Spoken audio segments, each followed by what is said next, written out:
2장 1절에서 12절까지 올려드립니다. 마태복음 2장 1절 12절까지입니다. 헤로드 왕 때 예수께서 유대 베들레헴에서 나시매 동방으로부터 박사들이 예루살렘에 이르러 말하되 유대인의 왕으로 나신 이가 어디 계시뇨? 우리가 동방서 그의 별을 보고 그에게 경배하러 왔노라 하니 헤로드 왕과 온 예루살렘이 듣고 소동한지라.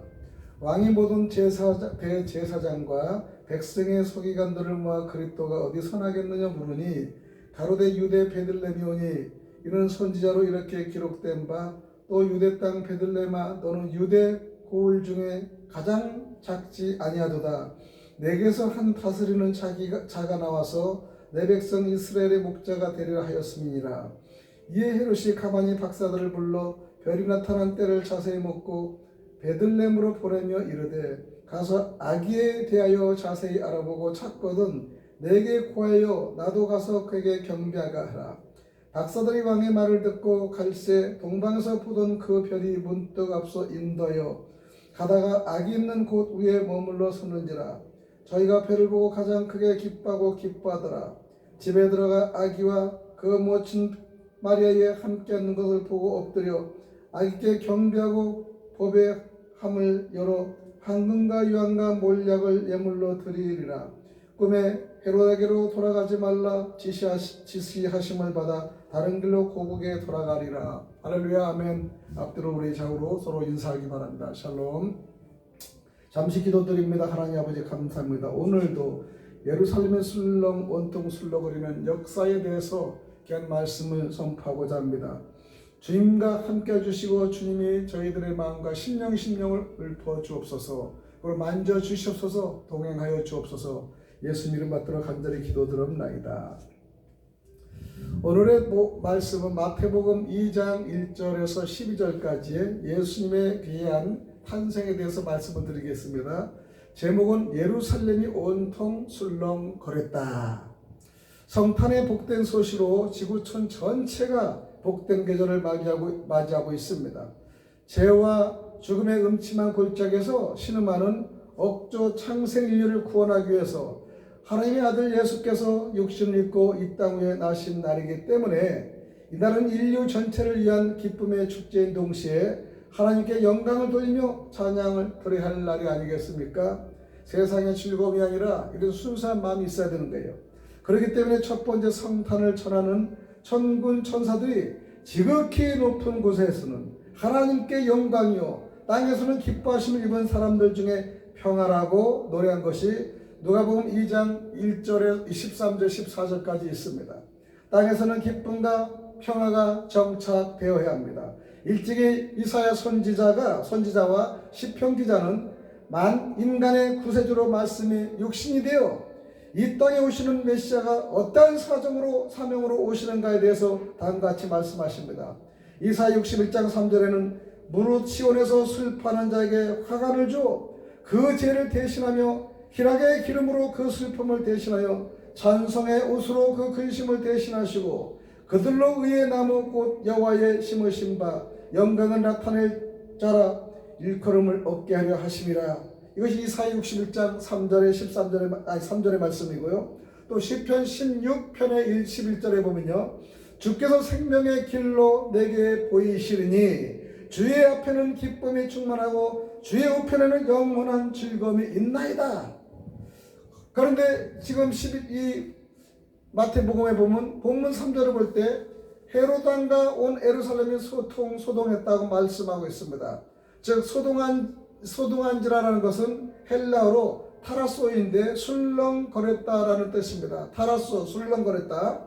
주위를 시끄럽게 하는 소리나 소동하는 일들은 많은 사건에서 찾아볼 수가 있습니다.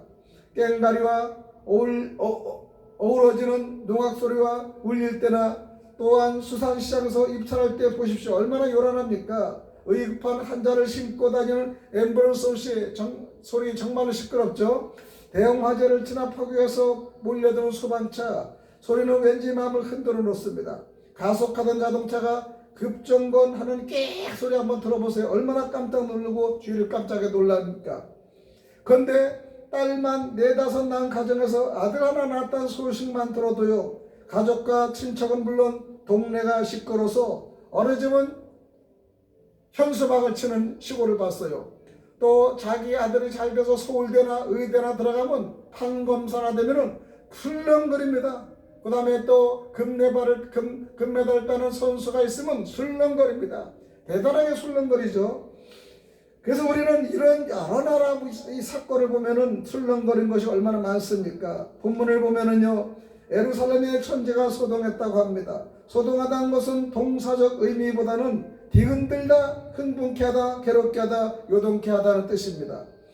구약 성경의 에스겔을 보면은 32장 2절을 보면요, 인자야 너는 애굽왕 바로에 대하여 애가를 불러 그에게 이르라. 너를 열국에서 젊은 사자에게 피하였더니 실상은 바다 가운데 큰 악어라 강에서 뛰어 일어나 발로 물을 요동하며 그 강을 더럽혔도다 라고 기록되었는데, 여기서 요동하면은 헬라어로 타라소에 해당되는 히브리어로 달라호로 사용하여 악어의 위력으로 꼬리를 흔들어 물을 요동케 하는 모습을 설명하고 있습니다. 사랑하는 성도 여러분, 사랑하는 청취자 여러분요, 창조주요, 생명의 구주요, 영생의 주가 되시는 메시아가 죄와 허물로 죽을 수밖에 없는 인간들을 살리려고 이 땅에 오셨는데 왜 온 예루살렘이 떠들썩하게 소동이 일어났던 것일까요? 첫 번째, 불의의 술렁거림이 일어납니다. 예수께서 나타나실 때 일어난 소동은요, 기쁨과 환희에 차서 영접하는 소동이 아니라 참으로 무서운 소동이 일어난 것이에요. 그 이유는 무엇입니까? 헤롯 왕은 본래 에돔 사람입니다. 유대인과 핏줄이 다른데 유대인의 왕이 되었어요. 유대인들은 혈통이 아주 중요시하기 때문에 헤롯이 왕위에 있는 것에 대한 늘 불만을 가지고 있었습니다. 헤롯은 자신의 왕위를 지키기 위해 초남도 죽이고 자기 아내도 죽였습니다. 심지어 자기의 몸에서 태어난 아들까지 죽일 정도로 간교하고 악랄하게 짝이 없는 왕이었던 것입니다.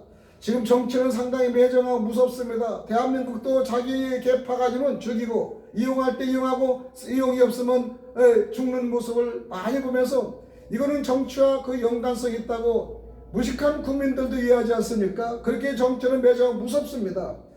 그런데 동방 박사들이 하늘의 별을 보고 예루살렘으로 와서 헤롯 왕한테 유대인의 왕으로 나신 이가 누구냐고 물었을 때 순간 침묵이 흐릅니다.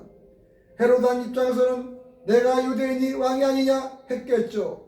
동방 박사들이 볼 때 헤롯이 진짜 왕이 아닙니다. 창조주가 되시고 영생의 주가 되시며 역대 선지자들이 예언한 메시아 그 왕이여 어디 있겠습니까? 세상에서 왕은 왕이 아닙니다. 우리들이 동방에서 그의 별을 보고 지금 여기 도착했습니다 라고 합니다. 그러면서 우리는 유대인의 왕으로 나신 그분한테 경배하러 왔습니다 라고 고백합니다. 헤롯 왕의 속을 뒤집어 놓는 것이죠.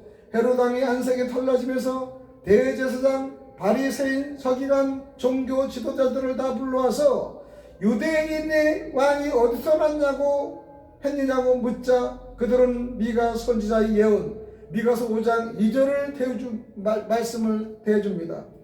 그래서 헤롯 왕이 아기 예수를 죽이겠다는 흉측한 마음을 품고 동방 박사에게 찾아가 경배하고 돌아올 때 나한테 가르쳐주면 나도 가서 경배하겠나이다. 그렇게 얘기합니다. 이것은요 술수죠. 하나님이 살아계시는데 그 속이는 말을 동방 박사들이 믿고 그대로 하게 두시겠습니까? 의문한 말이기 때문에 서로 간에 뼈있는 말이고 악한 말을 하는 것을 동방 박사는 깨우쳤겠죠. 그들이 유대왕 베들레헴의 한 구유 속에 누워있는 아기 예수께 세 가지 예물을 드리고 경배한 다음 돌아가려는 찰나에 하나님께서 헤롯 왕에게 가지 말라 합니다. 다른 길로 가라고 지시합니다. 다른 길은 특수 노선이죠. 헤롯 왕이 볼 때는 동방 박사들이 올 때가 되는데 오지 않았습니다. 속았구나 해서 베들레헴 지경의 2살 이하의 사내 아이를 다 잔인하게 죽이는 사건이 이 사건입니다. 마태복음 2장 16절 18절에 보면 이에 헤롯이 박사들에게 속은 줄을 알고 시비 노하여 사람을 보내어 베들레헴과 그 모든 지경 안에 있는 사내 아이를 박사들에게 자세히 알아보고 그때를 표준하여 2살부터 그 아래로 다 죽이니 이에 선지자 에레미야의 말씀하신 바 라마에서 슬퍼하며 크게 통곡하는 소리가 들리니 라헬이 그 자식을 위하여 애곡하는 것이라. 그가 자식이 없으므로 위로받기를 거절하였도다 함이 이루어졌느니라. 그 베들레헴을 생각해 보세요. 외아들 하나만 죽어도 온 동네가 곡성으로 진동할 텐데 2살 이하의 아들 낳은 가정마다 가서 인정사정 없이 아이를 난도질하고 창으로 찔러 죽였으니 그 고난이 얼마나 사무치겠습니까? 헤롯 왕이 자기 자리를 뺏길까봐 그걸 지키기 위해서 피해 금절인 사자같이 아이들을 잡아먹는 것이었습니다. 악독한 사건이 일어나는 겁니다. 자신의 왕위를 위해서라면 어떤 피해값도 맞이하는 헤롯 왕이 가만 있을 리는 없죠. 많은 군대를 풀어서 베들레헴 지경을 이 집 저 집 사타에 뒤져서 수소문해가지고 2살 이하의 사내 아이를 죽이는 그 광경을 생각해 보세요. 얼마나 무시무시합니까? 그리고 얼마나 주민들이 초조하고 불안합니까? 그리고 아기를 가진 사람은 얼마나 마음이 조아립니까? 이거는요, 자식을 살리기 위해서 부모의 죽음을 감당할 수 있는 사건들은 너무나 많이 일어나는 거예요. 온 예루살렘이 술렁거리는 다른 이유는 또 로마의 박해와 로마의 아부하는 헤롯 왕의 폭정 밑에서 더 이상 견딜 수 없었던 당시 유대인들이 메시아를 간절히 기다리고 있었기 때문입니다. 선지자들이 예언한 메시지를 볼 때 메시아 반드시 오시는데 그분이 오시면 어둠의 밤은 사라지고 하나님이 원하시는 의의 나라가 형성된다는 것을 누구나 잘 믿고 있었기 때문입니다. 밥 먹을 때나 자고 있을 때나 항상 메시아가 언제 오실까 생각할 정도로 메시아 대망사상이 이스라엘 사람들 가운데 강하게 자리 잡고 있었습니다. 구약시대의 마지막 선지자 말라기가 예언한 것을 보면요, 말라기 4장 5절 6절에 보라 여호와의 크고 두려운 날이 이르기 전에 내가 선지 엘리야를 너에게 보내리니 그가 아비의 마음을 자녀에게로 돌이키게 하고 자녀들의 마음을 그들의 아비에게로 돌이키게 하리라.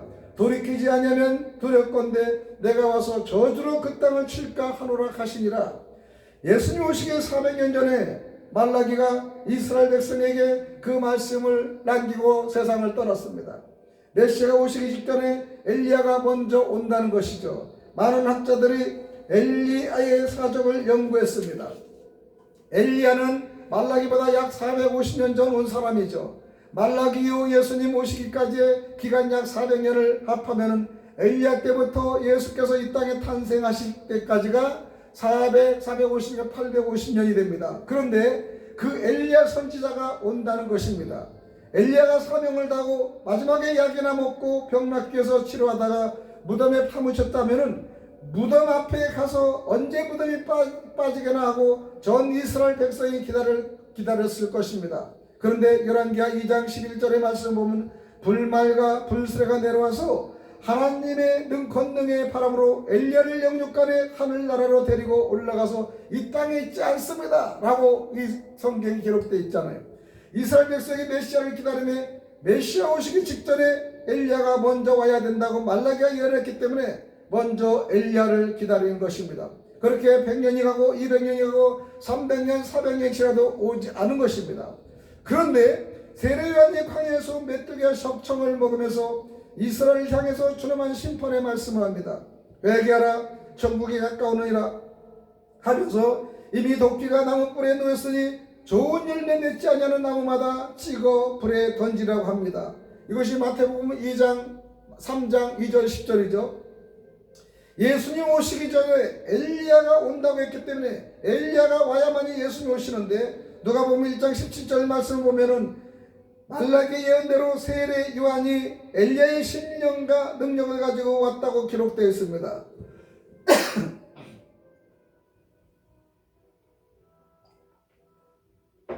죄송합니다. 누가복음 1장 17절에 저가 또 엘리야의 신령과 능력으로 주 앞에 앞서가서 아비의 마음을 자식에게 자식 거느리는 자를 의인의 수에게 돌아오게 하고 주를 위하여 세운 백성을 예비하리라고 하는데 이것은 영적인 문제입니다. 육신적으로 생각하는 당시 유대인들이나 종교 지도자들이 그것을 알겠습니까? 그러니까 주님의 제자들이 예수님의 훈련을 받아가지고 나가서 예수님이 메시아라고 외칠 때 종교 지도자들이 너희 선생이 우리가 맞이할 메시아 같으면은 그보다 먼저 온다고 할 엘리야가 언제 왔느냐라고 묻습니다. 제자들이 처음 듣는 말입니다. 대답을 못하고 그냥 쫓겨왔습니다. 예수님의 눈치를 슬슬 보면서 선생님 말씀을 증거하니까 메시아가 오시기 전에 엘리야가 먼저 온다고 하는데 엘리야가 도대체 누굽니까? 여쭤봅니다. 그러나 예수님이 엘리야가 벌써 왔다. 세례 요한이 엘리야가 아니냐라고 대답합니다. 엘리야가 모든 율법과 선지자의 예언을 다 맡아서 사명을 끝난 다음에 메시아 세상죄를 지고 가는 하나님 어린 양이 오시는 그 순서를 말씀합니다. 마태복음 11장 13절 14절을 보면은 모든 선지자 및 율법에 예하는 것이 요한까지니 만일 너희가 즐겨 받을진대 오리라 한 엘리야가 곧 이 사람이니라. 또 마태복음 17장 10절에서 13절을 말씀 보면요, 제자들이 묻자와 가로되 그러면 어찌하여 서기관들이 엘리야가 먼저 와야 하리라 하나이까. 예수께서 대답하되 가라사대 엘리야가 과연 먼저 와서 모든 일을 화복하리라. 내가 너에게 말하노니 엘리야가 이미 왔으되 사람들이 알지 못하고 임의로 대우하였도다. 인자도 이와 같이 그들의 고난을 받으리라 하시니 그저 제자들이 예수의 말씀하신 것이 세례 요한인 줄 깨달으니라. 영적인 말을 깨닫지 못하는 겁니다. 엘리야가 이미 왔으되 사람들이 알지 못하고 너나 나나 똑같이 뭐 내가 별 수 있냐 하는 식으로 임의로 대했다는 뜻이에요. 제자들이 예수님 말씀을 듣고 그제야 세례 요한이 엘리야인 줄을 깨달았다고 합니다. 요한복음 1장 19절 이하에 보면은 세례 요한이 엘리야인 줄 몰랐던 이스라엘 백성은 약 850년 전에 올라간 엘리야가 와야만 메시아가 오시는 줄 알고 광야에서 외치는 세례 요한이 그리스도인지 엘리야인지 선지자 중 하나인지 도무지 알 길이 없어서 그들의 대표를 뽑아가지고 세례 요한에게 가서 물어오라고 했습니다. 그때 세례 요한이 나는 이사야 선지자가 말한 바 광야에서 외치는 자의 소리라라고 합니다. 이 이치를 알지 못하니 아직 때가 멀었다는 것이죠. 요한복음 1장 19절 23절을 보면은 유대인이 예루살렘에서 제사장들과 레위인들을 요한에게 보내요. 내가 누구냐 물을 때 요한이 증거가 이러하니라.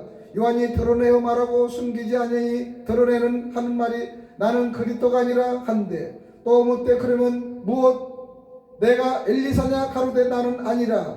또 내가 묻되 그럼 내가 그 선지자냐 대답하되 또 말하되 누구냐 우리를 보낸 이들에게 대답하게 하라. 너는 내게 대하여 무엇이냐 하느냐 가로되 나는 선지자 이사의 말과 같이 주의 길을 곱게 하라고 광야에서 외치는 자의 소리로라 라고 말합니다. 누가복음 3장 15절을 보면요, 이스라엘 백성들 세례 요한을 보고 혹시 이분이 메시아인가 심중에 의논했다고 합니다.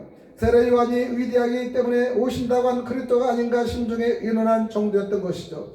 누가복음 3장 15절 말씀에 백성들이 바라고 기다림으로 모든 사람들의 요한을 혹 그리스도가 아닌가 심중에 의논한 것이에요. 오늘날도 마찬가지입니다. 기쁘다 구주 오셨네 하고 부르는데 구주가 어디에 오셨습니까? 예수님의 육신의 아버지 요셉은 나이가 많고 어머니 마리아는 젊습니다. 만삭이 돼가지고 가이사 아구스도의 호적 명령에 따라 베들레헴에 가서 이 거리 저 거리에 헤맬 때 생각해 보세요. 아기가 쏟아지려고 합니다. 걸을 수가 있습니까? 여관방이 있습니까? 하숙방이 있습니까? 있어도 없다고 거절할 판이죠. 두 사람 옷 입은 꼴을 볼 때는 허름하기 짝이 없습니다. 성경에서 사관이 없다고 한 것은 여관방이 없다는 뜻인데 그래서 아기 예수를 짐승의 밥통 구유에 넣었습니다.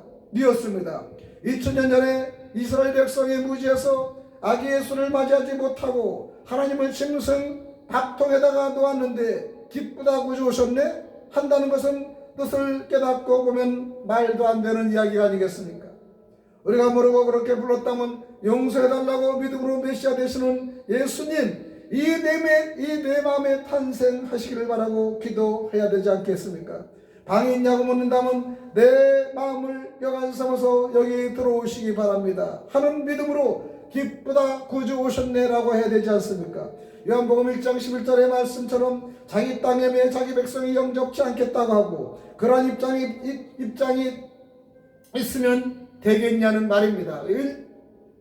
하여튼 간에 전자 의미를 모르고 영적인 의미를 못 하기 때문에 태어나고 보이는 것을 우리가 생각하기 때문에 초점이 안 맞는 겁니다.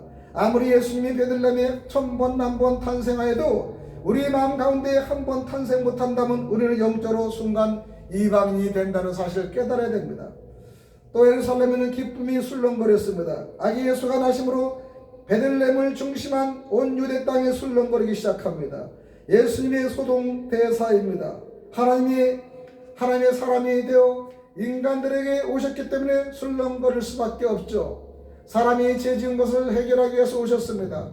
예수 그리스도가 이 땅에 오심에 대해 기록한 마태복음 1장 23절을 보면 보라 처녀가 잉태하여 아들을 낳을 것이요 그 이름은 임마누엘이라 하리라 하셨으니 이를 번역한즉 하나님이 우리와 함께 계시다라는 함이라고 말씀합니다. 물론 이사야 7장 14절에도 예언이 있습니다. 그러므로 주께서 친히 징조로 너희에게 주실 것이라 보라 처녀가 잉태하여 아들을 낳을 것이요 그 이름을 임마누엘이라 하리라라고 합니다. 하나님의 사람이 되셔서 사람들 사는 세상에 오신 것이 성탄입니다. 얼마나 큰 기쁨의 축제인가요. 하늘의 영광이요 땅에서 기뻐하심을 입은 사람들 중에 평화라고 했는데 이걸 모르고들 성탄절을 맞이하고 있으니 되겠습니까 여러분? 하나님을 맞아들이기 위해서는 떨고 술렁거려야 할 절기인데 하나님의 인류를 구원하기 위해서 이 땅에 마리아의 몸을 빌려 성령을 통해서 오신 그 거룩한 예수님을 도려 죽이겠다고 살을 품고 있는 일국의 왕, 그 밑에 조정 백관들, 당시 종교 지도자들 기쁨의 축제로 술렁거려야 될 텐데 악에 찬 술렁거림, 비에 찬 술렁거림이 있지 않습니까? 얼마나 비참합니까? 어둠 속에 빛이 들어왔기 때문에 온통 술렁거리게 되었던 것입니다. 어두운 밤을 의미합니다. 잠언서 7장 9절에 저물 때 황혼 때 깊은 방 흑암 중이라고 말씀하지 않습니까? 밤은 고요하고 적막합니다. 캄캄한 데는 일할 수가 없습니다. 뭐가 보이하죠? 한 줄기의 빛도 없습니다. 죽음의 잠을 자고 있던 인류에게 새 생명이신 예수 그리스도의 오심은 영적으로 술렁거리지 않을 수 없다는 것이죠. 생명은 움직이게 되며 소동하게 되는 것입니다. 분명히 요한복음 10장 10절을 보면 내가 온 것은 양으로 생명을 얻게 하고 더 풍성히 얻게 하려는 것이로다 말씀하십니다. 생명 있게 술렁거림이 있을 수밖에 없다는 사실을 깨달아야 됩니다. 우리가 성탄절을 기쁜 마음으로 맞이하면서 여러분의 생활 속에 어떤 술렁거림이 있겠습니까? 성탄의 대목을 누리는 장사 속으로 술렁거리고 있습니까? 아니면 연말 보너스 때문에 마음이 술렁거리고 있습니까? 아니면 청춘남녀가 1박을 즐기러 술렁거리고 있습니까? 사랑을 나누려고 술렁거리고 있습니까? 여러분의 술렁거리는 마음속에는 잘못된 술렁거림이 이 세상을 지배하고 있다는 것입니다. 선물도 주고받는 일 때문에 마음이 부담가는 술렁거림이 있겠습니까? 여러분, 우리는 이거를 다시 한번 나의 마음과 나의 생각을 다시 한번 놓고 해봐야 할 시기입니다. 성탄절은 우리가 세상에 즐겁고 기쁘고 술 마시고 와인 마시고 하는 그런 것이 아닙니다. 오늘 성탄하신 예수께서 우리에게 물으신다면 거짓말할 수가 여러분 있겠습니까? 우리 심장, 피부, 심원, 골소를 찔러 쪼갤 정도로 다 하시는 분이 요한복음 2장 24절 25절이고요 히브리서 4장 12절의 말씀인데 어느 안전이라고 우리가 거짓말을 하겠습니까? 그런 술렁거림이 아니라 하나님이 사람 되신 그리스도를 맞아요 여러분의 어두운 마음들이 밝아지고 죽음의 자리에서 새 생명으로 옮기는 술렁거림이 충만하시기를 주의 이름으로 축원합니다. 주 예수 나신 밤이 지금 내 심장에서 이루어지지 않는다면 베들레헴의 탄생은 나와 관계가 없고요 여러분과 관계 없고요 여러분 목회자와 성도들의 관계가 없는 것입니다. 지금 우리의 마음이 고요한 거룩한 밤 주 예수 나신 밤이 분명히 되어야 됩니다. 예수께서는 동정녀를 통해 탄생하신 이 성탄의 실상을 우리는 진심으로 믿음으로 간직해야 됩니다. 우리 각자가 1992년 성탄절만큼이나 우리 각자가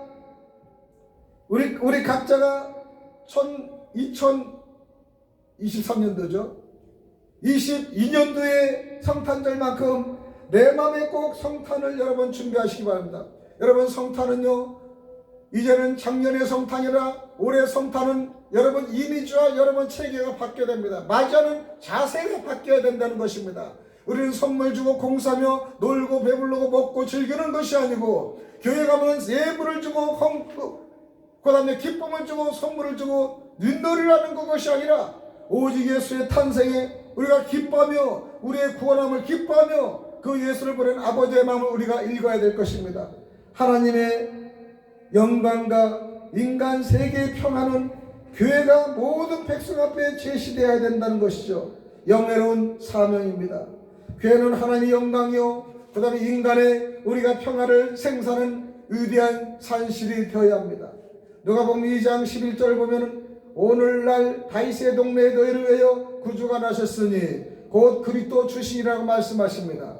아기 예수님이 우리의 구주시요 오늘 성탄을 맞는 모든 성도님은 그 이름 예수를 환영해야 됩니다.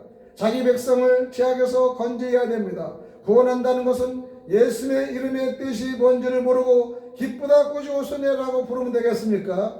모두가 오늘 오신 예수를 그리스도로 고백하시기 바랍니다. 오늘 25일 화요일 하루가 아니라 12월 달은 내내 12월 25일까지 생각을 하시기 바랍니다. 오늘 25일이 지나기 전에 저는 성탄절 예수 그리스도를 미리 설계하고 말씀드린 것은 미리 25일이 오지 않았지만 내일이 온 것 같이 여러분 준비하라는 것입니다. 하루 전에 얘기해서 어떤 준비를 하겠습니까? 오늘 사실은 제가 설교가 12월 10일입니다. 오늘 미리 성탄 준비를 12월 달은 지속적으로 하겠지만 성탄의 준비, 마음의 준비를 여러분 꼭 하셔야 됩니다. 오늘 예수를 맞이함으로 기쁨이 충만하고 소망찬 썩지 않고 망하지 않고 흔들림 없는 영원한 천국 하늘 영광이 이루어진다는 것도 여러분 믿으시기 바랍니다. 예수는 하나님이 우리를 사랑하신 표적의 이름입니다. 하나님이 우리와 함께 사시는 계시는 임마누엘입니다. 이 축복이 오늘 여러분과 가정과 직장, 친척, 아니 우리 대한민국 대통령으로부터 모든 말단 공무원까지 모든 동포에게 임하기를 바랍니다. 국민들한테 바라고요, 성도한테 바랍니다. 오늘 평화스러운 마음으로 예수를 맞이하여 자손 만대의 축복받고 모든 생활에 흐트러짐이 없이 기묘 있게 하나님 원하시는 뜻대로 사는 가운데 우리나라 전체가 예수 믿고 구원받는 놀라운 역사의 계절이 이제 12월 달에 성탄을 준비하시는 마음이 되시길 바랍니다. 그래서 재림하실 때까지 여러분 마음과 생각이 떠나지 않기를 간절히 주의 이름으로 축원을 드립니다. 결론을 내리겠습니다. 사랑하는 성도 여러분, 사랑하는 방송을 정치 듣는 여러분, 간밤에 여러분 12월 달에 보면 시내 명동을 보세요. 불이 밝게 켜집니다. 거리들 보세요. 난리지 않습니까? 참 성탄을 맞이하는 백성의 모습은 이렇지 않습니다. 예수님 오시는 과정을 생각해 보시기 바랍니다. 아담이 죄 지은 후로부터 메시아 이 땅에 오실 때까지 약 4,000년이 넘도록 하나님께서는 선지자들을 통해서 그 마음을 표현하시는 과정을 여러분 보시기 바랍니다. 자식이 집을 나갈 때 아버지나 어머니는 팔을 동동 구르지 않습니까? 누구한테 말을 못하지만 애간장이 녹는 듯한 그 아픔은 말로 표현할 수가 없다는 것이죠. 하나님께서는 목적이 있어서 우주 만물을 창조하시고 당신의 형상들을 만드신 인간에게 우주 만물을 다스리고 주관하고 땅에 충만하라고 창세기 1장 26절 28절에 말씀을 드립니다. 그런데 아담과 하와가 하나님께서 먹지 말라고 하신 선악과를 따먹는 죄를 두 번도 아니고 단 한 번 범함으로 하나님 아버지를 떠나게 됐고 그 결과 인간들이 영생 복락의 세계를 떠나 처참하게 땀 흘리고 눈물 흘리고 고생하면서 썩고 살다가 무덤으로 가게 됐으니 그걸 막기 위해서 하나님께서는 당신의 심장을 빼서 진의 아들 예수님을 이 땅에 오게 하신 것은 여러분 너무나 잘 아는 사건이 아닙니까? 말씀이 육신이 되어 은혜와 진리가 충만케 오신 그분, 요한복음 1장 14절 말씀대로 모두 진심으로 맞이하시기 바랍니다. 12월의 성탄절보다 2022년도 성탄절보다 2023년도가 이제 해저물어 갑니다. 우리에게 밝은 소망을 안겨주시는 아기 예수 앞에 무릎 꿇고 경배하면서 다시는 예수의 마음을 괴롭게 하지 말고 섭섭하게도 하지 말고 예수 외면하는 일이 없도록 주 안에서 잘 믿고 모든 생활에 승리하다가 하나님 앞에 산 역사가 되는 성도 여러분 되시길 바랍니다. 2000년 전 예루살렘에 엉뚱하게 이방 사람 별 보고 점치는 점성가인 동방 박사들이 찾아가서 헤로드 왕한테 유대인의 왕으로 나신 이가 누굽니까? 라고 물어볼 때 기뻐해야 될 텐데 살기가 등등한 나머지 애꿎은 2살 이하의 사내 아이들을 처참하게 다 죽였습니다. 오늘날 우리들 중에 그렇게 형제들을 미워하고 내 편이 아니면 남의 편은 저주하고 저주받기를 바라는 망가진 사람이 헤로드 왕과 똑같지 않습니까? 오늘날까지 산 세계를 돌아볼 때 조금이라도 순간이라도 손톱만큼에도 싫어하는 사람, 미워한 사람이 있다면 하나님께 주시는 믿음으로 그런 마음을 다 제거해 주시고 진실로 주의 사랑으로 따뜻하게 그분들을 위해서 기도하는 마음을 갖게 해주시기를 간절히 한번 기도해 주시기 바랍니다. 성탄절을 다가오는 성탄절을 통해서 여러분의 마음감이 틀리게 성탄절을 맞이하시기 바랍니다. 동방 박사들이 유대인의 왕으로 나신 이가 어디 계시냐 물을 때 헤로드 왕과 예루살렘이 온통 소동했다고 했지 않습니까? 그것은 불의의 소동이었지만 2023년도에 전 세계에 맞이하는 성탄절만큼은 불의의 소동이 아니라 아기 예수를 학수고대하는 가운데 믿음으로 맞이하면서 환희에 찬 기쁨의 술렁거림이 충만한 축복의 역사가 있기를 간절히 주님의 이름으로 축복드립니다. 땅에서는 기뻐하심을 입은 사람들 중에 평화라고 하십니다. 우리 교회 평안교회와 가정과 직장마다 화목이 충만하고 평화가 있으기를 원하며 여러분의 가정과 방송을 듣는 청취자를 섬기는 교회에 평화가 깃들기를 원합니다. 2023년도 성탄절은 의미 없는 성탄이라 정말로 의미 있고 깨달은 평화를 여러분 맞이하시기 바랍니다. 각 정치 정당에게도 대통령 보던 통치자들에게도 공무원들에게도 아기 예수가 임재하시어 평화의 마음, 기쁘고 즐거운 마음, 축제의 마음에 허락해 주시기를 간절히 소망드립니다. 반드시 대한민국의 하나님께서 원하시는 뜻대로 정말 나라 살림 잘 되고 정말로 공산당이 설치는 세계가 아니라 대한민국의 복음의 국가가 설치는 귀한 자리가 되었으면 합니다. 아기 예수가 나심으로 베들레헴을 중심한 온 유대 땅이 술렁거리기 시작했습니다. 어둠 속에 빛이 왔기 때문입니다. 온통 술렁거리게 되었던 것이죠. 죽음의 잠을 자고 있던 인류에게 새 생명이신 예수 그리스도의 오심은 영적으로 술렁거리지 않을 수가 없는 일입니다. 하나님의 사람 되신 그리스도를 맞아요. 여러분의 어두운 마음들이 밝아지고 죽음의 자리에서 새 생명으로 옮기는 술렁거림이 충만하기를 주의 이름으로 간절히 축원드립니다.